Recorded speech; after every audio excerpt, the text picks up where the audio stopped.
ஆதியாகமம் 3ஆம் அதிகாரம். தேவனாகிய கர்த்தர் உண்டாக்கின சகல காட்டு ஜீவன்களை பார்க்கிலும் சர்ப்பமானது தந்திரமுள்ளதாய் இருந்தது. அது ஸ்திரீயை நோக்கி, நீங்கள் தோட்டத்தில் உள்ள சகல விருட்சங்களின் கனியையும் புசிக்க வேண்டாம் என்று தேவன் சொன்னது உண்டோ என்று. ஸ்திரீ சர்ப்பத்தை பார்த்து, நாங்கள் தோட்டத்தில் உள்ள விருட்சங்களின் கனியை புசிக்கலாம், ஆனாலும் தோட்டத்தின் நடுவில் இருக்கிற விருட்சத்தின் கனியை குறித்து தேவன் நீங்கள் சாகாதபடிக்கு அதை புசிக்கவும் அதை தொடவும் வேண்டாம் என்று சொன்னார் என்றார். அப்பொழுது சர்ப்பம் ஸ்திரீயை நோக்கி, நீங்கள் சாகவே சாவதில்லை, நீங்கள் இதை புசிக்கும் நாளிலே உங்கள் கண்கள் திறக்கப்படும் என்றும் நீங்கள் நன்மை தீமை அறிந்து தேவர்களைப் போல் இருப்பீர்கள் என்றும் தேவன் அறிவார் என்றது. அப்பொழுது ஸ்திரீயானவள் அந்த விருட்சத்தின் புசிப்புக்கு நல்லதும் பார்வைக்கு இன்பமும் புத்தியை தெளிவிக்கிறதற்கு இச்சிக்கப்படத்தக்க விருட்சமுமாய் இருக்கிறது என்று கண்டு அதன் கனியை பறித்து புசித்து தன் புருஷனுக்கும் கொடுத்தார். அவனும் புசித்தான். அப்பொழுது அவர்கள் இருவருடைய கண்களும் திறக்கப்பட்டது. அவர்கள் தாங்கள் நிர்வாணிகள் என்று அறிந்து அத்தி இலைகளை தைத்து தங்களுக்கு அரைக்கச்சைகளை உண்டு பண்ணினார். பகலில் குளிர்ச்சியான வேளையிலே தோட்டத்தில் உலாவுகிற தேவனாகிய கர்த்தருடைய சத்தத்தை அவர்கள் கேட்டார். அப்பொழுது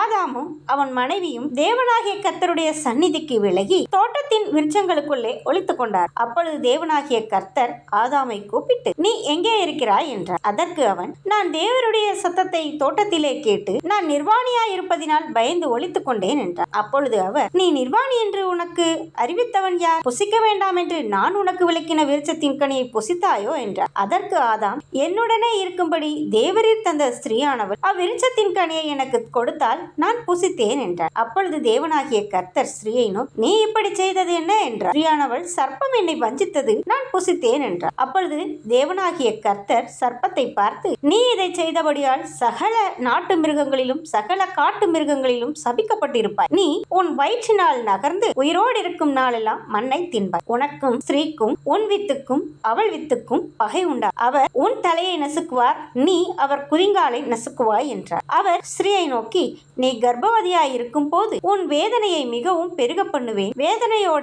பிள்ளை பெறுவாய். உன் ஆசை உன் புருஷனை பற்றி இருக்கும், அவன் உன்னை ஆண்டு கொள்ளுவான் என்றார். பின்பு அவர் ஆதாமை நோக்கி, நீ உன் மனைவியின் வார்த்தைக்கு செவி கொடுத்து புசிக்க வேண்டாம் என்று நான் உனக்கு விளக்கின விருட்சத்தின் கனியை புசித்ததினாலே பூமி உன் நிமித்தம் சபிக்கப்பட்டிருக்கும். நீ உயிரோடு இருக்கும் நாளெல்லாம் வருத்தத்தோட அதின் பலனை புசிப்பாய். அது உனக்கு முள்ளும் குறுக்கும் முளைப்பிக்கும் வெளியின் பயிர் வகைகளை புசிப்பாய். நீ பூமியிலிருந்து எடுக்கப்பட்டபடியால் நீ பூமிக்கு திரும்ப மட்டும் உன் முகத்தின் வேர்வையால் ஆகாரம் புசிப்பாய். நீ மண்ணாயிருக்கிறாய், மண்ணுக்கு திரும்புவாய் என்றார். ஆதாம் தன் மனைவிக்கு ஏவாள் என்று பெயரிட்டான், ஏனெனில் அவள் ஜீவனுள்ளோருக்கெல்லாம் தாயானவள். தேவனாகிய கர்த்தர் ஆதாமுக்கும் அவன் மனைவிக்கும் தோல் உடைகளை உண்டாக்கி அவர்களுக்கு உடுத்தினார். பின்பு தேவனாகிய கர்த்தர், இதோ மனுஷன் நன்மை தீமை அறியத்தக்கவனாய் நம்மில் ஒருவரை போல் ஆனான். இப்பொழுதும் அவன் தன் கையை நீட்டி ஜீவ விருட்சத்தின் கனியையும் பறித்து புசித்து என்றென்றைக்கும் உயிரோடு இராதபடிக்கு செய்ய வேண்டும் என்று அவன் எடுக்கப்பட்ட மண்ணை பண்படுத்த தேவனாகிய கர்த்தர் அவனை ஏதேன் தோட்டத்தில் இருந்து அனுப்பிவிட்டார். அவர் மனுஷனை துரத்திவிட்டு